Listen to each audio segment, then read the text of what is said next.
Isang mabiyaya at magandang gabi po sa ating lahat. Ako po si Ate Lynn de Guzman, mula po ako sa Capitol Methodist Church. At ako po ay nagagalak dahil minsan pa ay magiging kabahagi ng gawain ito ng sama-samang tagabataan laban sa COVID-19. Tayo po muna ay sandaling manalangin. Dakilang Diyos na makapangyarihan sa lahat, lubos kami nagpapasalamat sa patuloy na kalakasan na ipinagkakaloob mo sa amin. Salamat po Diyos sa gawain ito na patuloy mo kaming nagagamit, patuloy kaming nagkapagpapalakasan, Panginoon. Lord, kayo po ang manguna sa gawain ito namin sa gabing ito, at nawa ay patuloy na kayo ang mapapurihan. Kayo ang aming mapasalamatan, Panginoon, sa lahat ng aming gagawin. We glorify you, O God. In Jesus' name we pray. Amen.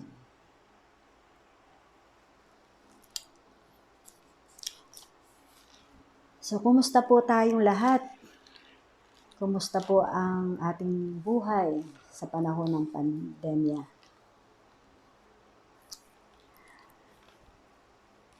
Matagal-tagal na rin po itong dinaranas nating pandemic. At sa ngayon, ay nadagdagan pa ang variant nito na kung tawagin ay Delta. Sinasabi rin na ito ay mas malakas makahawa. So, maaaring tayo ay nakadarama ng takot dahil dito. Ang good news naman po, nandyan ang iba't ibang vaccine na ibinibigay sa atin sa pangunguna ng ating provincial governor, na ito pong vaccine na ito ay libre at hindi natin kailangang bayaran. So, kami po, ang aking buong pamilya ay nakatanggap na nito maliban doon sa aking mga apo. Lahat po kami ay vaccinated na. Alam niyo po, ang nakakatuwa sa pangyayaring ito, bagamat may pandemya, napakalaki ng ginawang pagbabago ng Diyos sa atin. Kasi kung mapapansin nyo, ang daming mga nananalangin.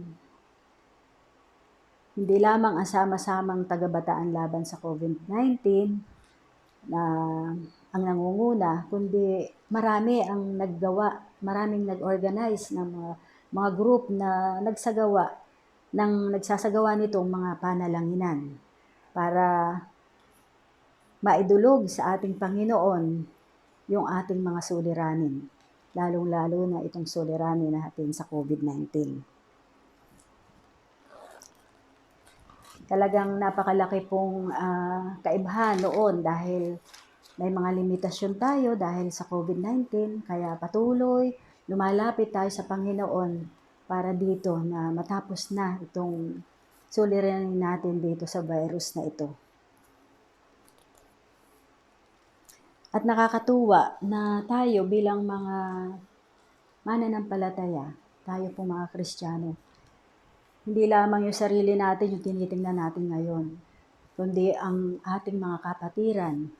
Lahat tayo, ang ating mga mahal sa buhay, iba man ang denomination, sama-sama po tayong nananalangin sa ating Panginoon para maidulog ang ating mga suliranin.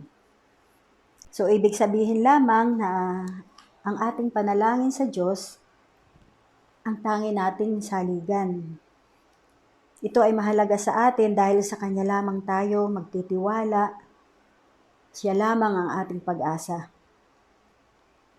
Nais ko pong basahin itong 1 Timothy at nais ko na rin i-share itong importansya ng ating mga ginagawang pananalangin. Alam ko naman, alam ng iba na itong importansya ng pananalangin. Bagamat nais ko pong bigyan ng diin na itong ating ginagawang pananalangin ay napaka-importante sa atin, sa bawat isa sa atin. So sa 1 Timothy po, chapter 2, verse 1, sabi rito, una sa lahat, ipinakikiusap kong ipanalangin ninyo ang lahat ng tao. Ipaabot ninyo sa Diyos ang kahilingan nyo para sa kanilang nang may pasasalamat. So bilang mga kapatid natin, sabi ko nga, iba-ibang ating denomination, pero nagkakaisa tayo sa pananalangin. Nagkakaisa tayo sa idinudulog natin sa ating Panginoon. Hindi na lamang yung ating sarili, kundi lahat tayo nais nating ilapit sa Panginoon. Ang panalangin ay nakagawian na po noong unang tipan. Noong unang tipan. Ginagawian nilang manalangin sa tuwing sila ay may pangangailangan.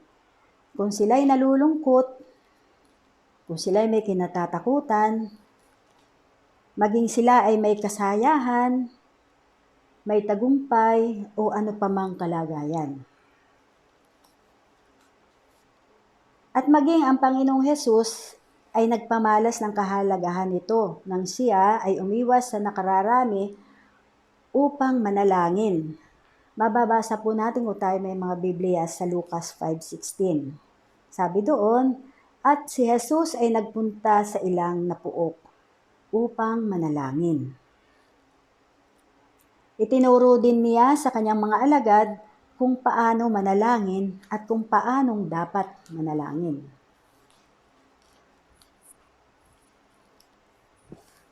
At ang mga naunang alagad ni Jesus ay nag-ukol ng kanilang panahon sa pananalangin, at ito'y naging kasanayan na ng mga mananampalataya noon.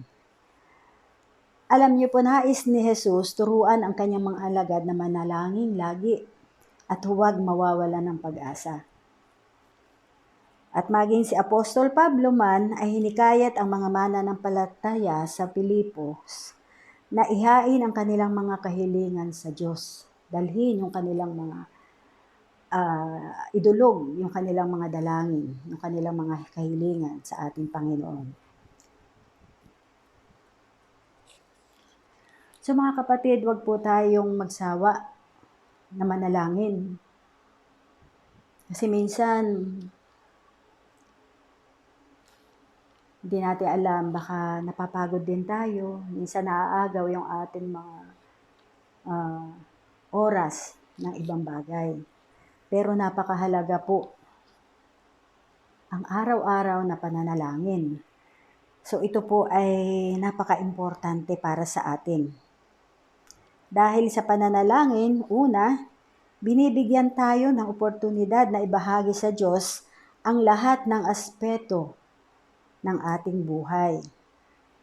So maaaring magbago sa araw-araw ang mga pangyayari sa ating buhay. Sa isang iglap, yung magandang pangyayari, ito pangit na.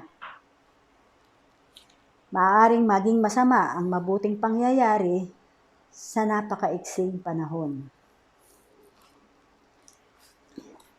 Tinatawag po tayo ng Diyos na dalhin sa Kanya ang ating mga kahilingan para sa Kanyang desisyon at potensyal na pagpapala. Tinatawag niya tayo na ibahagi sa Kanya ang ating mga kagalakan at tagumpay. Dito sa Jeremiah 33 verse 3, sabi dito, kung mananalangin ka sa akin, tutugunin kita at ipapahayag ko sa iyo ang mga bagay na dakila at mahiwaga na hindi mo pa nalalaman. So nais ng Diyos na tumawag tayo sa Kanya upang sagutin niya ang ating mga dalangin. At nais din niya na ibahagi sa atin ang mga kahangahangang pagpapala na maaari nating hindi makamit kung hindi tayo lalapit sa Kanya. Kung hindi natin ito sasabihin sa Kanya, paano tayo magkakaroon ng blessing, unang katugunan, kung hindi natin ito dadalhin sa Kanya. Sa Santiago 4:8, ang sabi dito, lumapit kayo sa Diyos at lalapit siya sa inyo. Nananalangin tayo sa Diyos araw-araw upang kilalanin ang Kanyang katapatan at ang Kanyang masaganang pagkakaloob sa atin ng ating mga pangangailangan sa araw-araw. Di ho ba, pagising natin sa umaga talagang hinihingi na natin yung blessing mula sa Lord, yung kanyang mga provision, yung kanyang protection. Pangalawa, binibigyan tayo ng pagkakataon upang maihayag natin ang ating mga kasalanan sa Kanya. Humihingi tayo ng tulong upang mapaglabanan ang mga kasalanan ito. Hindi po sabihin natin, tanggapin natin yung katotohanan na nagkakasala pa rin tayo sa kabila na tayo ay mga Kristiyano na. Sinasadya man natin ito o hindi, nakakagawa tayo ng kasalanan. So, dapat natin itong ihingi lagi ng kapatawaran sa ating Panginoon. Bilang mga tagasunod ni Kristo, ilapit natin sa Kanya anumang kasalanan natin at mga pagkakamali. Palinis tayo sa ating Panginoon. Sabi sa awit 32 verse 5, kaya't ang kasalanan ko'y aking inamin, mga pagkakamali di na inililihim. Ako'y nagpasyang sa'yo'y ipagtapat at mga sala ko'y pinatawad mong lahat. Sabi nga, kung tayo man po ay nakagagawa ng pagkakamali, ng mga kasalanan, sabihin na minsan hindi natin ito sinasadya, minsan sinasadya natin. Huwag nating palipasin at na hindi tayo humingi ng kapatawaran sa ating Panginoon. Ipagtapat natin sa Diyos ang kanyang nalalaman patungkol sa atin sa araw-araw. Kasi kahit hindi naman natin sabihin sa Kanya, alam na ng Diyos yun. Pero ang gusto ng Panginoon, sabihin natin sa Kanya. Ang panahon ng pananalangin ay isang magandang panahon upang ibigay natin sa Diyos ang nakapanghihinang epekto ng kasalanan sa atin. Nararanasan nyo rin po ba yung pag meron kayo nagawang pagkakamali, di ho ba hindi tayo mapalagay, nalulungkot tayo at minsan ito'y nagdudulot sa atin ng sakit kapag meron tayo mga itinatagong kasalanan na hindi natin nasasabi sa ating Panginoon dahil nahihiya tayo.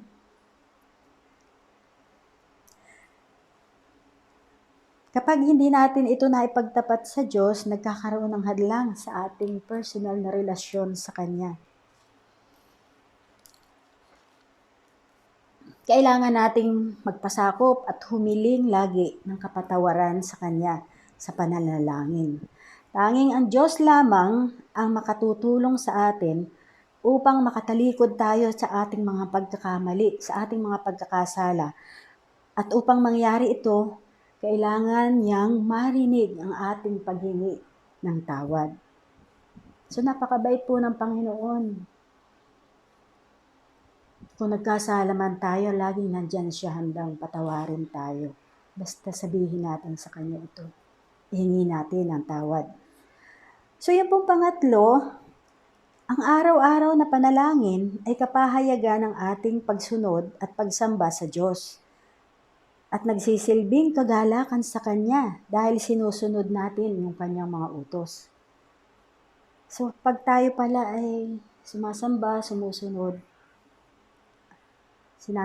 sinusunod natin yung Kanyang mga utos, nag-glorify natin ang Diyos, nagagalak siya sa atin dahil tayo ay nakasusunod sa Kanyang mga utos. Sabi po sa 1 Thessalonica 5:16-18, magalak kayong lagi, palagi kayong manalangin at magpasalamat sa Diyos sa lahat ng pagkakataon, sapagkat ito ang kalooban ng Diyos para sa inyo at sa inyong pakikipag-isa kay Kristo Jesus. So kalooban ng Diyos para sa Kanyang mga anak ang magalak sa Kanya, manalangin at magpasalamat sa Kanya. Sa pagpapasalamat, ano man po yan, problema man yan o kung ano man ito, pagpasalamat natin. Bakit tayo magpapasalamat? Kasi alam natin na kasama natin ang Diyos.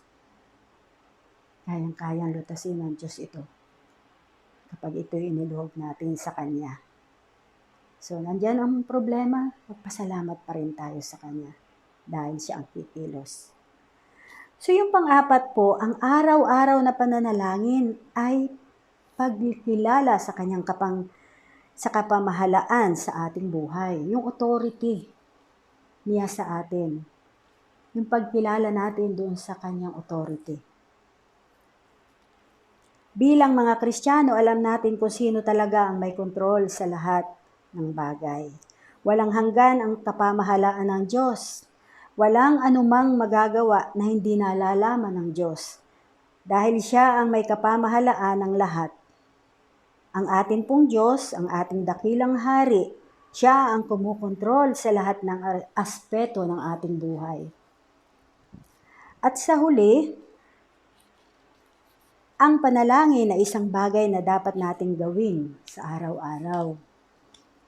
Ngunit para sa maraming Kristiyano, minsan maaaring ito'y isang nagiging hamon, yung pagpapakumbaba na lumapit sa Diyos sa araw-araw na panalangin. So maging maingat po tayo para sa lumalakad na kasama ang Panginoon at sa loob ng maraming taon, maaaring maging madalang na ang pananalangin at nagkukulang sa tamang kondiksyon o pagpipitagan sa Diyos. Para ba nagsawa na? Yun ang nakakatakot. Yung magsawa na tayo sa pagkikipag-usap sa Kanya. Akala natin yung patuloy na nakapagpasalamat na ako kay Lord kahapon. Nakapagpasalamat na ako sa Kanya. Pero hindi pala. So mag-ingat po tayo. Isipin na lamang kung hindi tayo makikipag-usap sa isang mahal natin sa buhay. Halimbawa, o sa ating kaibigan. Tatagal kaya yung relasyon natin? So, ganun din po yung ating relasyon sa ating Panginoon. Kailangan ng araw-araw na pakikipag-usap sa Kanya para tuloy yung communication natin. So, anuman ang kalagayan bilang mananampalataya, ikaw man ay bago o matagal ng mananampalataya, dapat ituring ang panalangin sa pinakamainam na paraan upang makipagniig sa Diyos. Masaya man tayo o may paghihirap tayo, huwag nating kalilimutan ang manalangin. Sapagkat ang pananalangin ay isang kahangahangang pribilehiyo. Ito po isang pribilehiyo natin sa ating Panginoon bilang Kanyang mga anak. Na ipinagkaloob sa atin ng Diyos, ito yung pribilehiyo na makapanalangin. At tayo ay may kalayaan na lumapit sa Kanya anumang oras na gusto natin gawin. So, minsan akala natin yung pananalangin ay sa umaga, tanghali at gabi. Maaari din po tayo manalangin, umusal ng dalangin, kahit tayo may ginagawa. Kaya nga po mga kapatid, ang Diyos ay laging nandyan, na laging handang makinig sa atin. Patuloy nating idulog sa Kanya ang ating mga pasasalamat at mga dalahin. Idalangin natin ang ating mga kapatid na nasa mabibigat na kalagayan. Batid ng Diyos ang lahat ng ating mga suliranin. Batid niya ang ating mga kalalagayan. Patuloy lang po tayo magtiwala sa ating Diyos. Gagawa siya ng himala sa ating buhay. Manalig tayo sa Kanyang mga pangako na hindi niya tayo iiwan, ipababayaan man. Tapat ang Diyos sa Kanyang pangako sa atin. Kaya panghawakan po natin ang Kanyang mga salita. Sapagkat wala tayong ibang magagawa, kundi ang manalig lamang sa Kanya, sa Kanyang kapangyarihan. Sige po, tayo po ay sandaling mananalangin, pero bago po iyan, nais kong samahan niyo akong umawit. Awitan natin ang Panginoon. Ito yung alam kong may magagawa ang Diyos. Ito po isang awit na nagsasabi na talagang ang Diyos ay may gagawin, may magagawa siya sa ating buhay, sa ating mga panalangin.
kong may magagawa ang Diyos.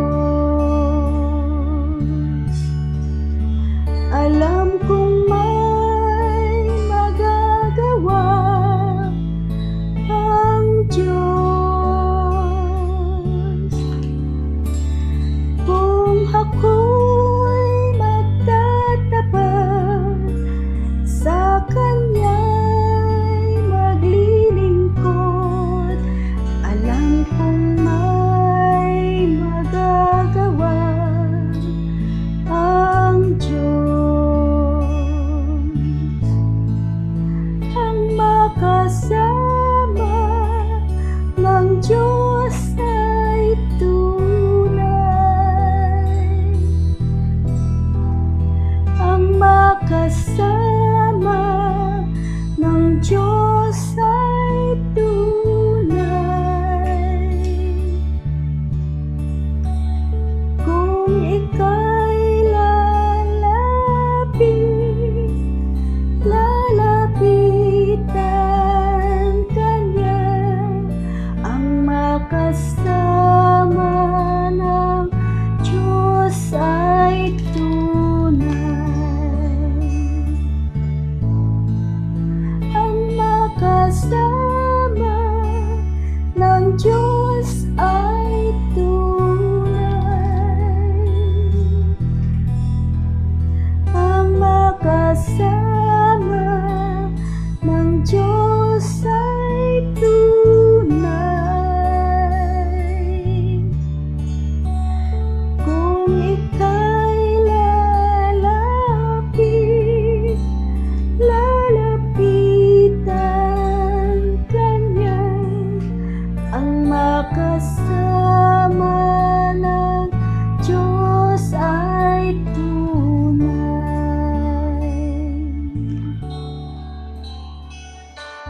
Sige po, tayo ay mananalangin. Ipanalangin po natin ang ating bansa. Hindi lamang ang ating probinsya, maging ang ating buong mundo na magkaroon na ng kapayapaan. Lalong-lalo na sa virus na ito na nagsilbing malaking dagok para sa atin. Na hanggang ngayon ay nandyan at gumagawa. Pero manalangin po tayo sa Panginoon at tumaasa na ang Diyos, sa Kanya walang imposible. Kilos, gagawa ng miracle ang Panginoon para mawala ang lahat ng yan, ang mga suliranin natin patungkol sa COVID-19. Tayo po ay manalangin.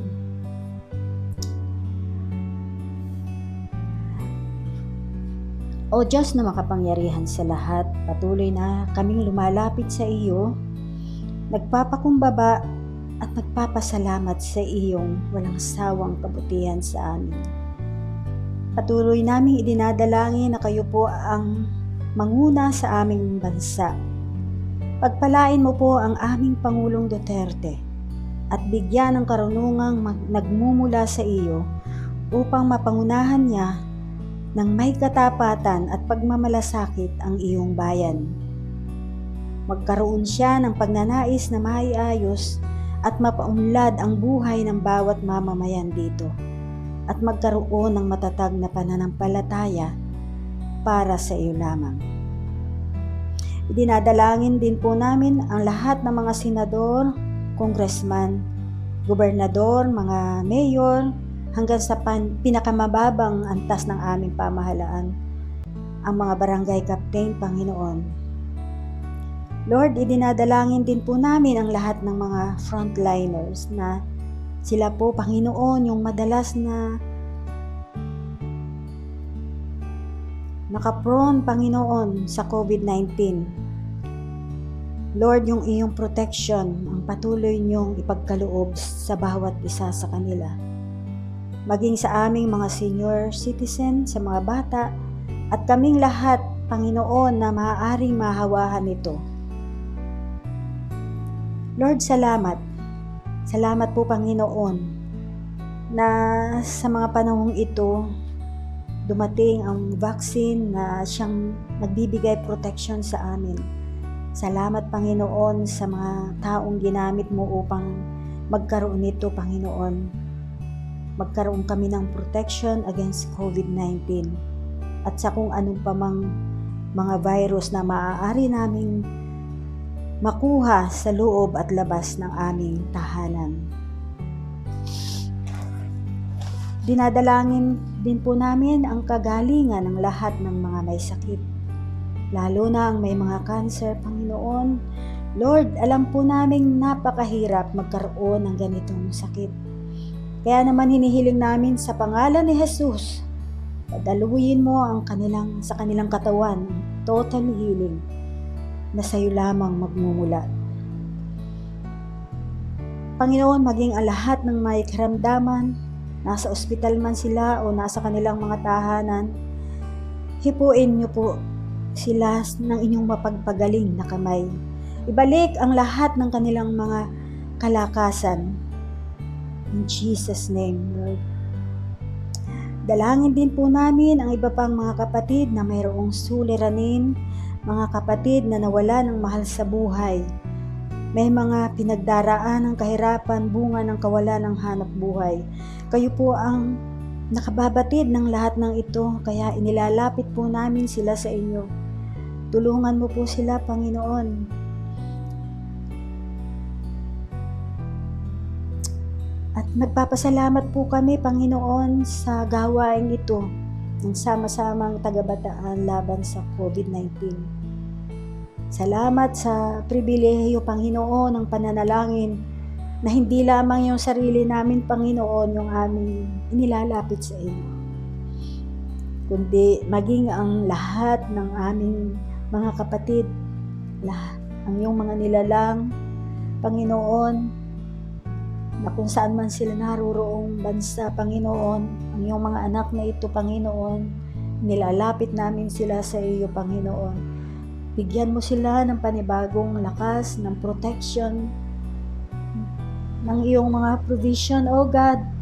Pagkaloob mo po ito sa kanila. At lagi mo po silang sasamahan, Panginoon, sapagkat ang iyong presensya lamang ang nagsisilbing kalakasan namin, Panginoon. Lord, maraming salamat po. Pangunahan mo po ang bansang ito, ang probinsyang ito, Panginoon. Ikaw ang patuloy maitaas sa aming mga pananalangin. Ikaw ang mabigyan ng karangalan. Maraming salamat po, Panginoon. Alam namin na diringgin mo ang lahat ng aming panalangin. Sa pangalan ni Jesus na aming Panginoon at tagapagligtas. Amen.